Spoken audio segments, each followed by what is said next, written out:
हातामध्ये कोणते कोणते खडक आहेत सांग बरं मला. अग्निजन्य आणि फ्युमिस. यातला अग्निजन्य खडक कोणता आहे आणि फ्युमिस खडक कोणता आहे? मग मला सांग याच्यामधला कोणता खडक बुडतो बरं पाण्यामध्ये? अग्निजन्य. आणि फ्युमिस खडक बुडतो का? बरं ठीक आहे, या सर्वांना दाखव बरं. चल पहिल्यांदा टाक वर अग्निजन्य टाक. काय झालं रे? अग्निजन्य खडक पाण्यामध्ये टाकलं तर बुडला. बरोबर आहे, पाण्यामध्ये बुडला. का बुडला बरं आराध्या?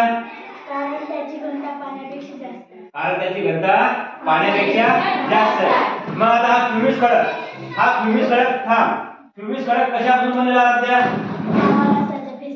लावा रसाच्या फेसापासून. मग हा लावा रसाच्या फेसापासून बनला, हा पाण्यामध्ये बुडतो का? नाही. तरंगतो का? कन्फर्म तरंगते का? हो. लक्षात ठेवा. चल दाखव बरं तरंगते का ते.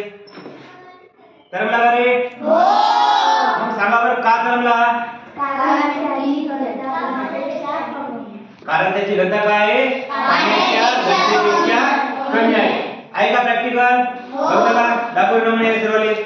बघा हा खडक दाखव, अग्निजन्य खडक बघा आणि फ्युमिस खडक बघा. बरोबर आहे. कोणता बुडाला? अग्निजन्य खडक.